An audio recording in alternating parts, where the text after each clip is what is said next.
O Senhor esteja convosco. Proclamação do Evangelho de Jesus Cristo segundo João. Naquele tempo, perto da cruz de Jesus estavam de pé a sua mãe, a irmã de sua mãe, Maria de Cleofas e Maria Madalena. Jesus, ao ver a sua mãe e ao lado dela o discípulo que ele amava, disse à mãe: Mulher, esse é o teu filho. Depois disse ao discípulo: Esta é a tua mãe. Daquela hora em diante, o discípulo a acolheu consigo. Depois disso, Jesus, sabendo que tudo estava consumado e para que a Escritura se cumprisse até o fim, disse: Tenho sede. Havia ali uma jarra de vinagre. Amarraram uma vara com a esponja embebida de vinagre e levaram-na à boca de Jesus. Ele tomou o vinagre e disse: Tudo está consumado. E inclinando a cabeça, entregou o Espírito. Era o dia da preparação para a Páscoa. Os judeus queriam evitar que os corpos ficassem na cruz durante o sábado, porque aquele sábado era dia de festa solene. Então pediram a Pilatos que mandasse quebrar as pernas aos crucificados e os tirasse da cruz. Os soldados foram quebrar as pernas de um e depois do outro, que foram crucificados com Jesus. Ao se aproximarem de Jesus e vendo que já estava morto, não lhe quebraram as pernas, mas um dos soldados abriu-lhe o lado com uma lança e logo saiu sangue e água. Palavra da salvação.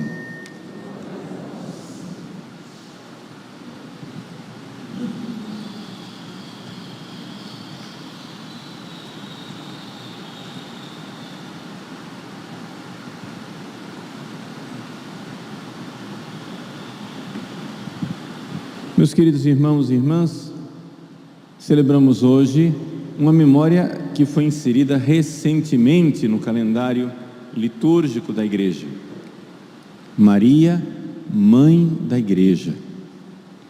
Esse título foi dado a Nossa Senhora oficialmente pelo Papa Paulo VI durante uma das sessões do Concílio Vaticano II,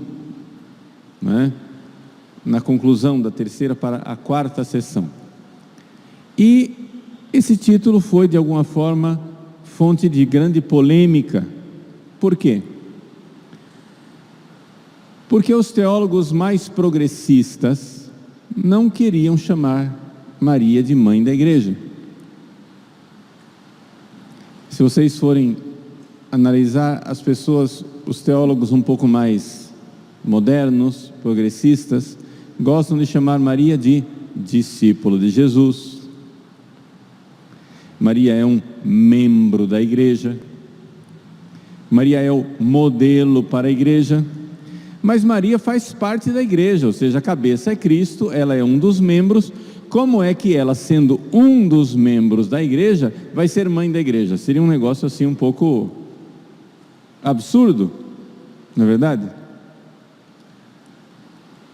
No entanto, havia uma outra corrente teológica de bispos no Concílio Vaticano II que defendeu o título de Maria, Mãe da Igreja, e eles têm razão. Qual é a razão? A razão é a seguinte: Maria tem um relacionamento com Jesus que é único. Você não pode dizer que você é mãe de Deus. Você pode dizer isso? Não pode. Então, Maria é mãe de Deus, ninguém duvida disso. Por quê? Vamos explicar quem é Jesus. A maior parte das pessoas não entende quem é Maria, porque no fundo não entendem quem é Jesus.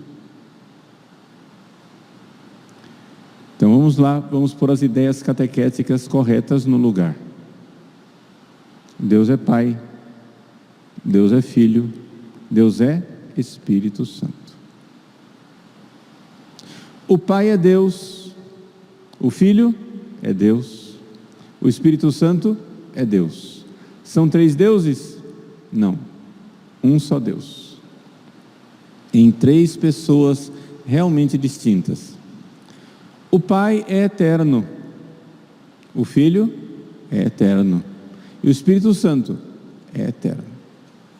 Acontece que, por um desígnio de Deus, Pai, Filho e Espírito Santo, Deus criou para o Filho, o Filho eterno, criou para si mesmo um corpo e uma alma no ventre da Virgem Maria.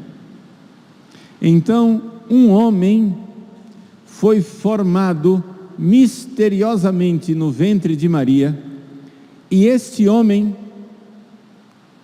é o Filho eterno de Deus. Ou seja, não é somente homem, é Deus. Deus igual ao Pai, Deus igual ao Espírito Santo, mas é também homem, igual a nós, em tudo, exceto no pecado. Então, enquanto Deus, esta pessoa que está lá, no ventre de Maria, é uma pessoa divina, e tem a natureza divina, enquanto Deus. Essa pessoa divina tem uma natureza divina, então ele, que é igual ao Pai em tudo, essa pessoa que está na barriga de Maria, chama Jesus, né? Ele pode olhar para o céu e dizer Pai.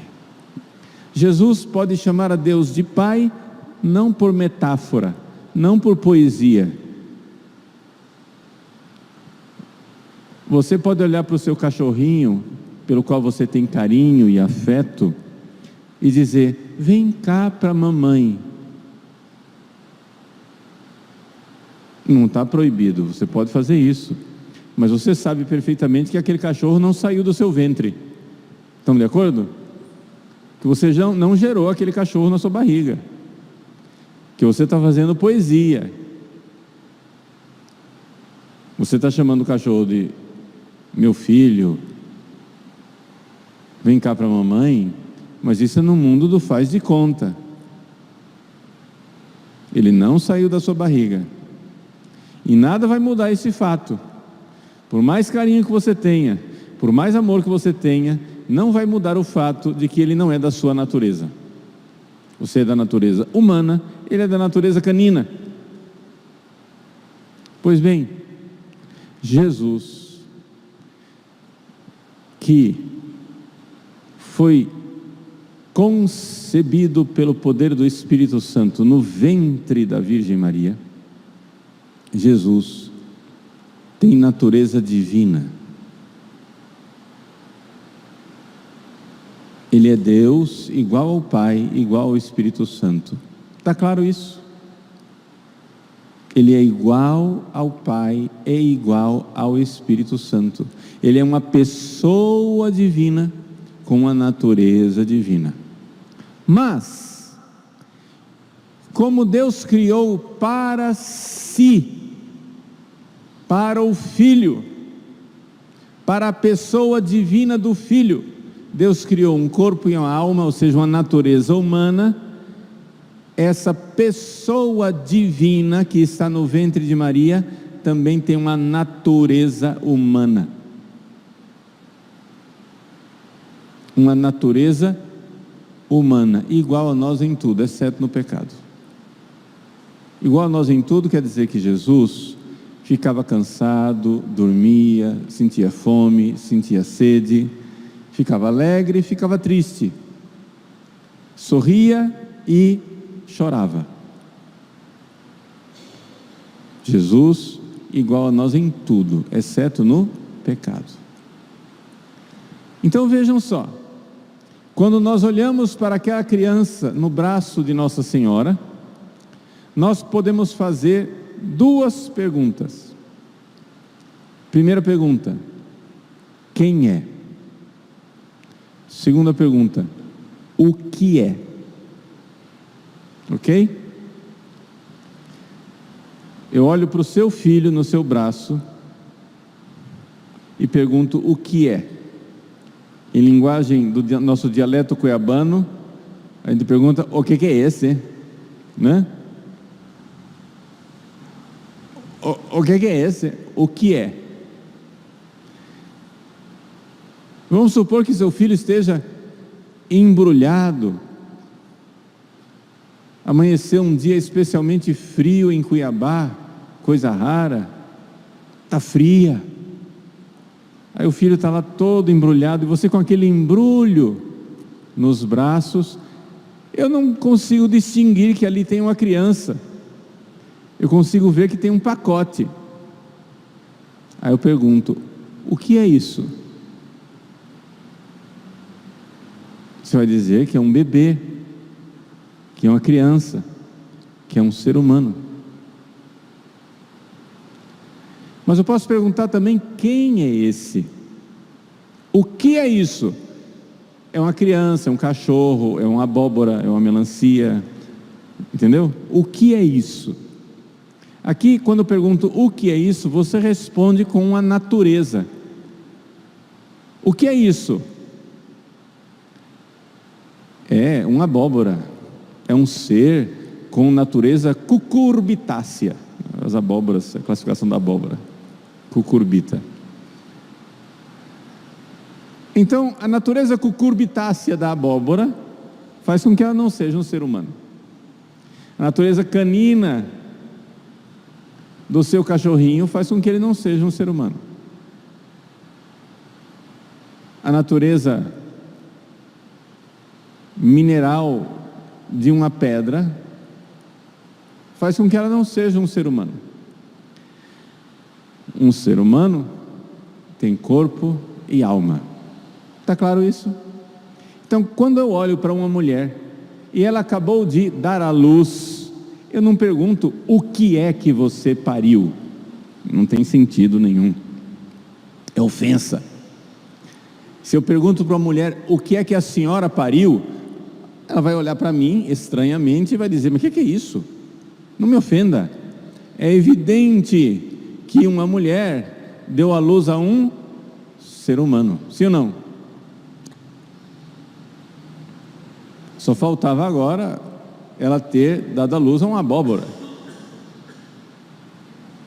Não faz sentido nenhum. Então, eu não olho para Nossa Senhora e pergunto: o que é que a senhora deu à luz? Porque ela é de natureza humana, sim ou não? A Virgem Santíssima é humana, é uma criatura humana. A criatura humana gera um homem. Natureza humana.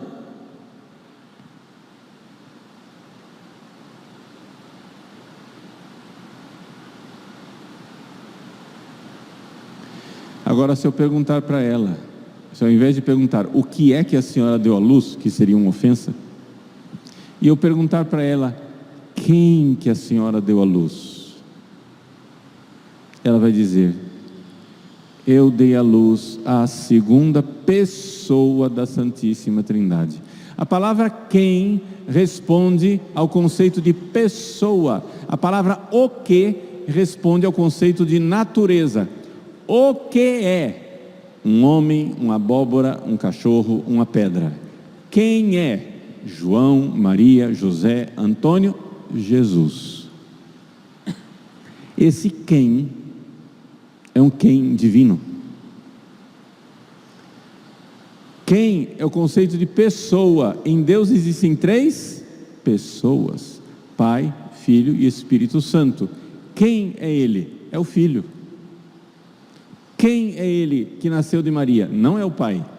Quem é Ele que nasceu de Maria? Não é o Espírito Santo. Quem é Ele que nasceu de Maria? Não é uma pessoa humana.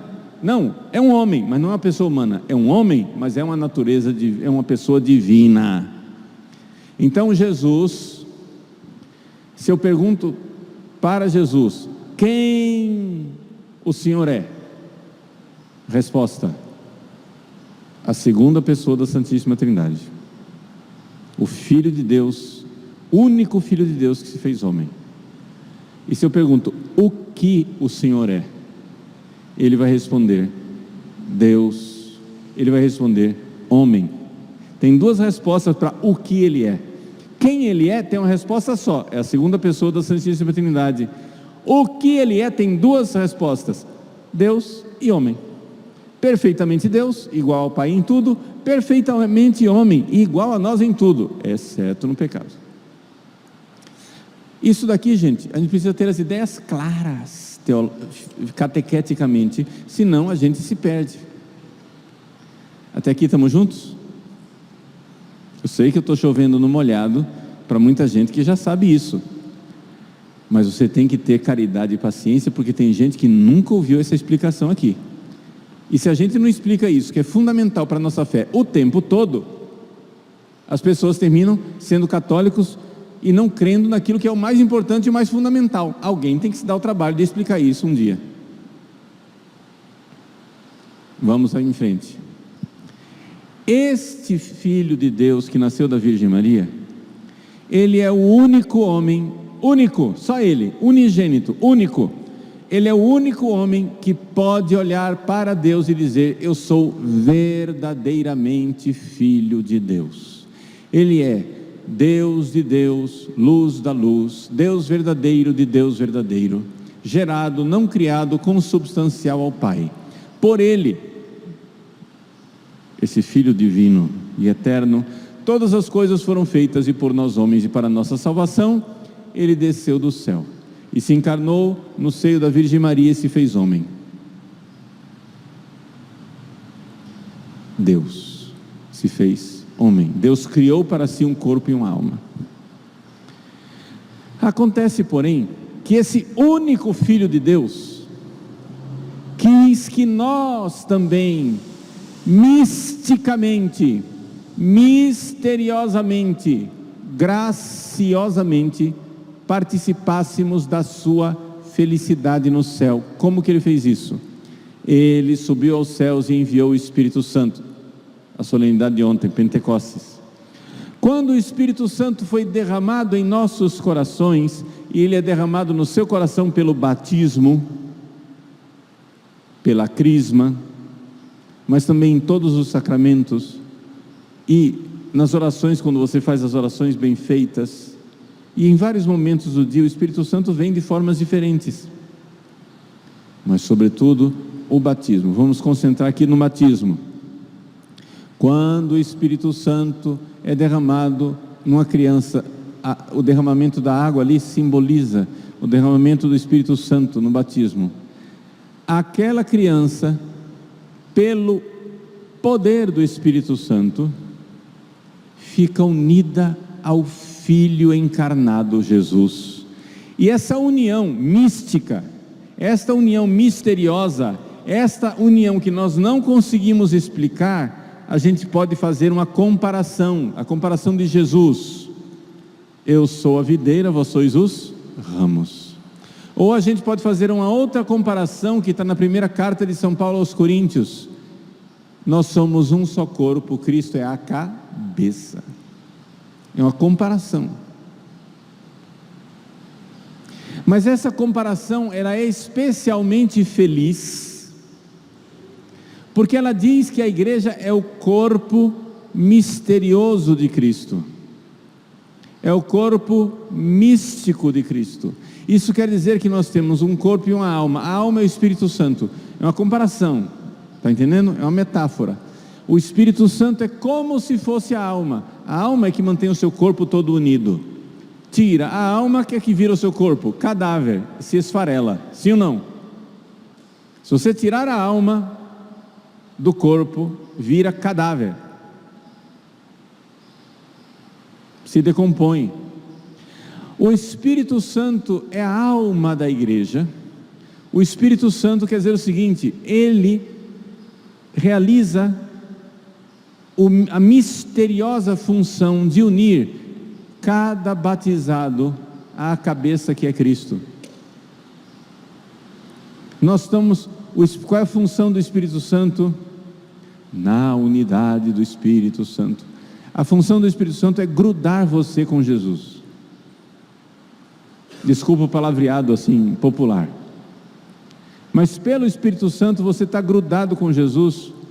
E uma união, diz Santo Tomás de Aquino, uma união mais profunda do que a união dos membros do corpo. Ou seja, eu estou mais grudado com Jesus do que o meu dedo está grudado na minha mão.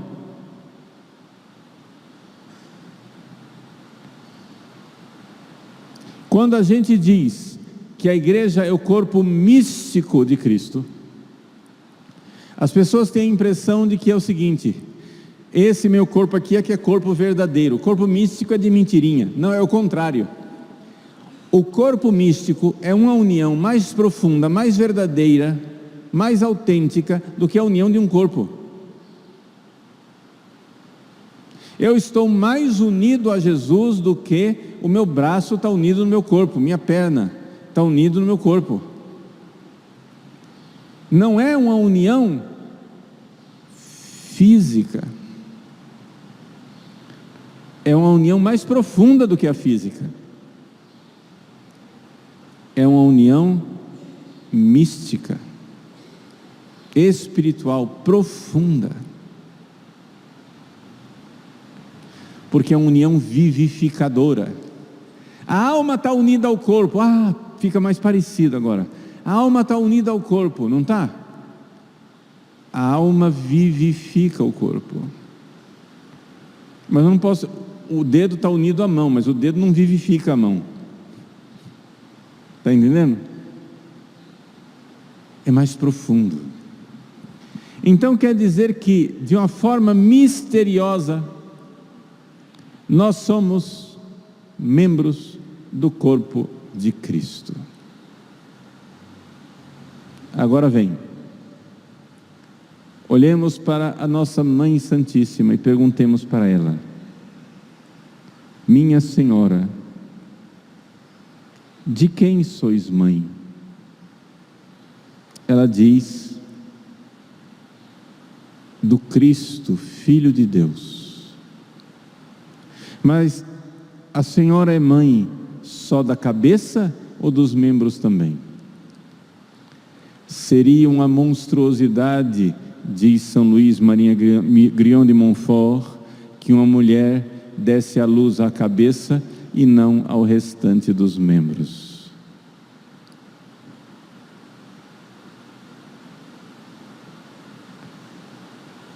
Maria é mãe do Filho único de Deus, que se fez homem. Deus só tem um único filho, e nós somos filhos se estivermos unidos a esse filho como membros do seu corpo. Você não é filho de Deus por natureza, você é filho do seu pai e de sua mãe por natureza. Filho de peixe, peixinho é.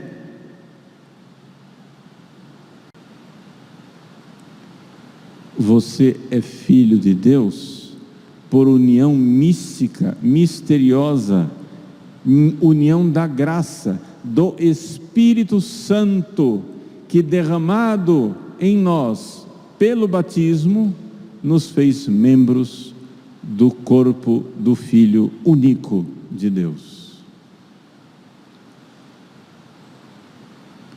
Então você daqui a pouco vai tomar café da manhã. Suponhamos que você vai comer ovos com bacon. O ovo é filho da galinha. O bacon é filho da porquinha. Mas depois que você comer, o filho da galinha vai se tornar filho de sua mãe e do seu pai, porque por natureza vai ser assimilado a você, sim ou não?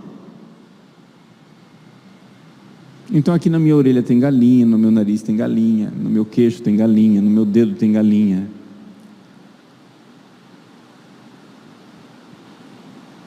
Na minha bochecha tem bacon. No dedão do meu pé tem bacon. Era filho da porca. Agora é filho do meu pai e de minha mãe. Vejam o que faz a alma. A alma une essas coisas num só corpo. Vejam o que faz o Espírito Santo. O Espírito Santo nos une num só corpo de Cristo. Portanto, se o Filho eterno, única pessoa, pode verdadeiramente olhar para o céu e dizer que Deus é o seu Pai, por natureza, e pode esse único Filho também, única pessoa, pode olhar para a terra e olhar para Maria e dizer que ela é a sua mãe por natureza. Deus Pai é Pai por natureza divina, perfeitamente Deus igual ao Pai. Maria é mãe por natureza humana, perfeitamente igual à natureza humana de Maria. No caso de Maria, não precisa nem acrescentar que igual a ela em tudo, vírgula, exceto no pecado, porque ela não tem pecado, então não precisa nem isso. Então Jesus, uma só pessoa, tem duas naturezas. Ele tem um pai divino, ele tem uma mãe humana. O pai gerou a sua natureza divina desde toda a eternidade. A mãe gerou a sua natureza humana aqui na história, no tempo, com o começo. Agora o Espírito Santo, derramado em nossos corações, quer nos assimilar, quer nos unir, quer nos grudar com Jesus, mais unidos a Ele do que o dedo a uma mão, pelo poder do Espírito Santo. E então eu posso agora olhar para o Pai do céu, porque Jesus nos ensinou isso, eu posso, e dizer: Pai nosso. Como? De um jeito diferente de Jesus, mas verdadeiro. Jesus é filho enquanto por natureza divina, nós somos filhos por graça, graça do Espírito Santo que nos une a Ele. Somos filhos no Filho Jesus. Ficou claro isso? Se eu sou filho de Deus no Filho Jesus, eu sou filho de Maria no Filho Jesus, porque eu sou membro do corpo de Cristo. Portanto, todo mundo que é membro da igreja, todo mundo, ou seja, a igreja, o corpo de Cristo total, o Cristo total, é filho de Deus e filho de Maria. Portanto, é muito oportuno, adequado, justo e santo chamar Nossa Senhora de Mãe de Deus e Mãe da Igreja. Sei que foi cumprida a conversa, mas nós precisamos ter ideias claras uma vez na vida, porque senão a gente fica só dizendo as coisas de forma aproximativa, nebulosa, e a gente não entende como é que Maria é mãe da igreja. Ela gera a cabeça e gera também os filhos. Isso quer dizer que ela tem uma missão, ainda agora no céu, de gerar em nós o Cristo, porque o Cristo aumenta, o Cristo, veja, eu saí da barriga de minha mãe, mas eu não saí desse tamanho.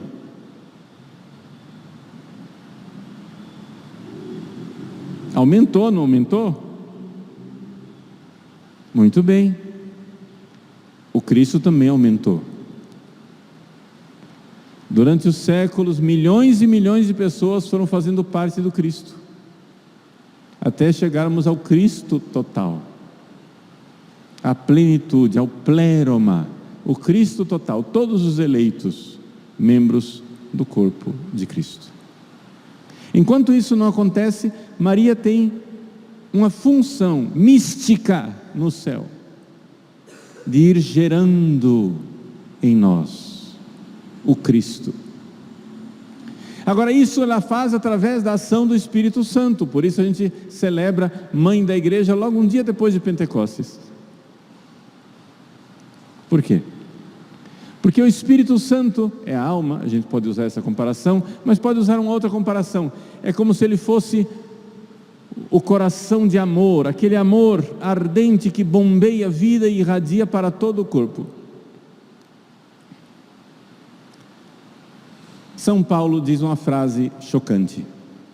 Ele diz assim: não façais dos membros de Cristo membros de uma prostituta. Isso quer dizer que quando eu cometo pecado mortal, eu de alguma forma corto o meu relacionamento com o resto do corpo de Cristo, e aquela graça do Espírito Santo é perdida. Eu saio do estado de graça, não é assim que a gente diz? Você continua membro do corpo de Cristo, enquanto estiver aqui nessa terra, mas você é um membro que está sendo comprometido, que está gangrenando. Por quê? Porque o oxigênio, os nutrientes, as graças do Espírito Santo, você está entendendo que estou fazendo uma comparação, uma metáfora, não estão chegando naquele membro que está em pecado, e aquele membro vai perecendo, vai morrendo, até um dia, o dia do juízo, quando você morrer, até o dia em que Deus nos livre, aquele membro precisa ser amputado e ir para o inferno. Nenhum membro do corpo de Cristo vai para o inferno. Que vai para o inferno os que foram amputados. Mas amputados por quê? Porque perderam de tal forma a vida da graça, que ali não tem mais retorno. Com a morte não tem mais retorno, não tem mais conversão. Então aquele membro podre é tirado. Vejam o que o Espírito Santo faz. Ele faz com que nós sejamos membros do corpo de Cristo. E Maria, nossa mãe, tem um papel misterioso, místico, intercessório e meritório para co-merecer, co-redimir, estar junto conosco na redenção de Cristo, que Ele fez para nós, para que nós possamos então participar cada vez mais das graças do Espírito Santo e sermos cada vez mais membros do corpo de Cristo. Se nós olhamos para os santos, nós vemos que de fato eles são membros do corpo de Cristo, porque se comportam como Cristo. Quem é membro de verdade do corpo de Cristo? É aquele que se comporta como o Cristo, porque é um só corpo. Então nós ainda não estamos nessa plenitude que nós alcançaremos no céu, se Deus quiser, mas aqui na terra nós podemos progredir, podemos avançar, podemos melhorar, e isso nós fazemos com a intercessão da Virgem Maria. Eu peço desculpas pela homilia longa, mas ela foi catequética, e para a gente fazer as coisas catequéticas, às vezes a gente precisa de um tempo para ir destrinchando e elaborando as coisas. Nós vimos porque é que Maria é mãe da igreja, mas para entender que ela é mãe da igreja, nós precisamos primeiro entender que ela é mãe de Deus. Para entender que ela é mãe de Deus, nós precisamos entender quem é Jesus. Jesus é o único Filho de Deus que criou uma natureza humana para si, portanto, Ele é Deus verdadeiro, homem verdadeiro. Enquanto Deus verdadeiro, Ele é gerado pelo Pai na eternidade. Enquanto homem verdadeiro, Ele foi gerado na história pela Virgem Maria. Ela gera o Cristo. O Espírito Santo derramado em nossos corações nos faz membros desse corpo de forma mística. Se ela gerou o Cristo, seria uma deformidade que uma mãe gerasse a cabeça e não gerasse os membros. Então ela também, como ela é mãe de Deus encarnado, ela é mãe dos membros do Deus encarnado, que somos nós, Igreja. Maria, mãe da igreja, rogai por nós e gerai o Cristo em nós.